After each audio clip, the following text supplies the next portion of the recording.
À 30 mètres du sol, on chasse à découvert. Et les proies sont plus grosses.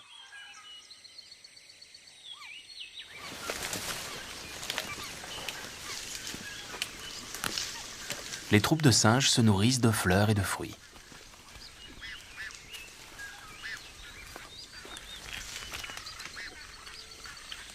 Comme ils vivent en équilibre dans les arbres, ces singes ont les yeux situés à l'avant de la tête.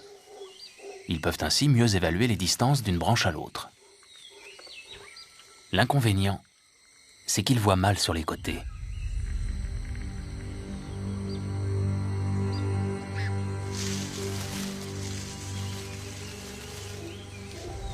La harpie féroce a des serres d'une dizaine de centimètres et une envergure de 2 mètres. Ses attaques aériennes sont redoutables.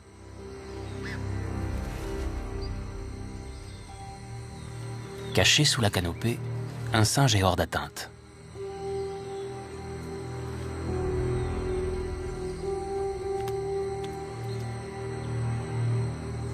Mais dès qu'il est à découvert, il est vulnérable.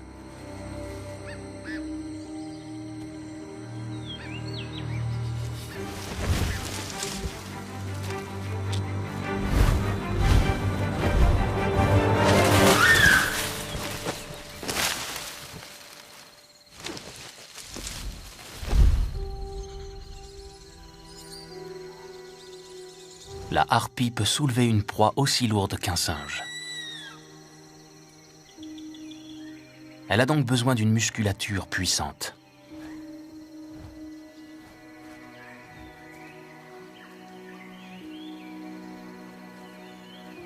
L'éducation des petits est très exigeante.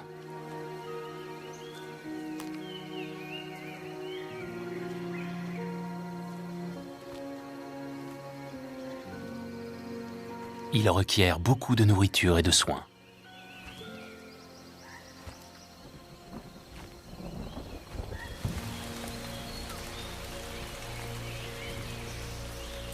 Les parents les ravitaillent pendant 2 ans.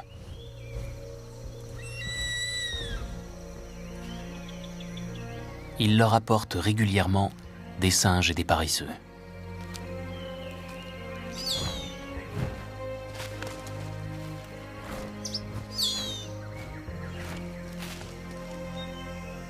À 1 an, les jeunes harpies sont loin d'avoir terminé leur croissance.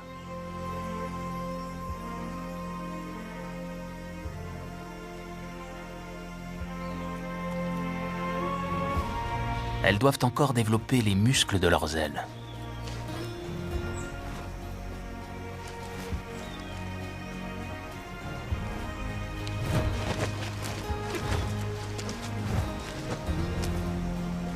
Il leur faut aussi apprendre l'art des embuscades aériennes.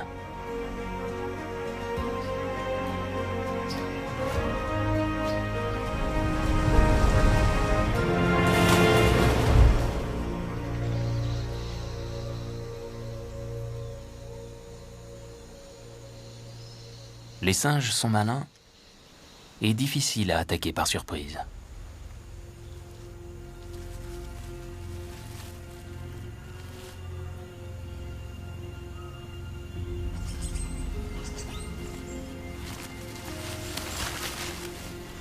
La petite harpie s'exerce sur une cible en apparence facile.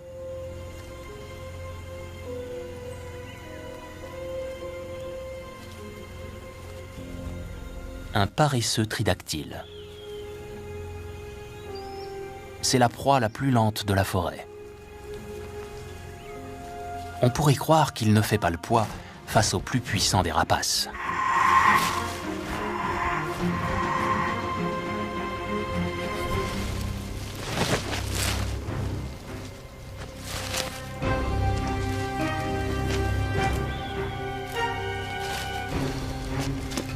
Pourtant, même un paresseux peut riposter.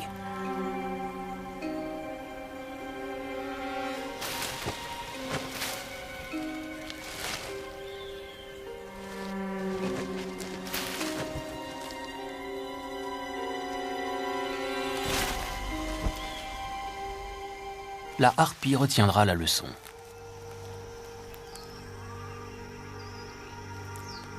le succès n'est jamais garanti. Ce petit a encore du chemin à faire. Il vit sur le territoire de ses parents, mais bientôt il devra chasser ses propres proies. S'il ne parvenait pas à se débrouiller seul, ses parents le tueraient pour faire de la place à la prochaine portée, plus apte à l'indépendance.